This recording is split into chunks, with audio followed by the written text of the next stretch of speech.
இன்று கார்த்திகை மாதத்தின் மிகவும் சிறப்பு வாய்ந்த பரணி தீபம். கார்த்திகை மாதம்னாலே தெய்வ வழிபாட்டிற்கு உகந்த மாதமாகும்.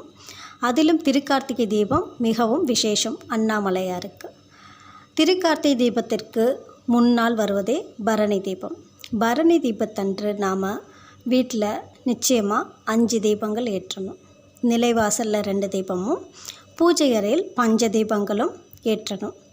இது ஏன் நம்ம ஏற்றணும் அப்படின்னா, நமக்கு இருக்க யம பயம் முதல்ல நீங்கும். அதுக்கப்புறம் முன்னோர்களின் ஆசியும் கிடைக்கும். அதுக்காக தான் நம்ம இந்த பரணி தீபத்தப்போ பஞ்ச தீபங்கள் ஏற்றி வழிபாடு செய்யணும்.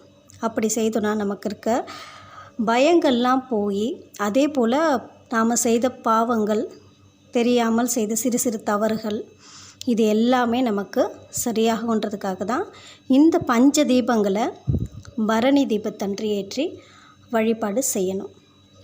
அதே போல் மாலை 6 மணிக்கு ஏற்றுற இந்த பஞ்ச தீபம் அப்போருந்து அடுத்த நாள் வருகின்ற திருக்கார்த்திகை தீபம் 6 மணிக்கு நம்ம வீட்டில் விளக்கேற்றுவோம் இல்லைங்களா?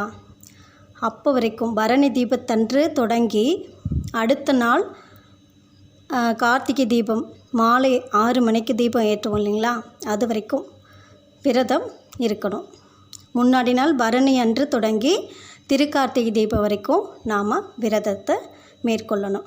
அதுக்கப்புறம் நம்ம வீட்டில் தீபம் ஏற்றிட்டு வழிபாடு முடிச்சுட்டு நம்ம விரதத்தையும் முடிச்சுக்கலாம். ஏன்னா எப்போவுமே நம்ம காலையில் இருந்து மாலை வரைக்கும் சில பேர் முடியாதவங்க, வயசானவங்க இருக்கலாம், ஒரு வேளை கூட இருக்கலாம். ஆனால் பொதுவாக நம்ம இந்த பரணி தீபத்தை ஏற்றி விட்டு அப்போது அன்னைக்கு 6 மணிக்கு தொடங்கி அடுத்த நாள் 6 மணி நம்ம திருக்கார்த்திகை தீபம் ஏற்றிவிட்டு நம்ம பார்ப்போம் இல்லைங்களா, அண்ணாமலையாருக்கு தீபம் ஏற்றுவாங்க. அந்த நேரத்தில் வீட்டில் விளக்கேற்றிட்டு அண்ணாமலைக்கு அரோகரா என்ற நாமத்தை சொல்லிவிட்டு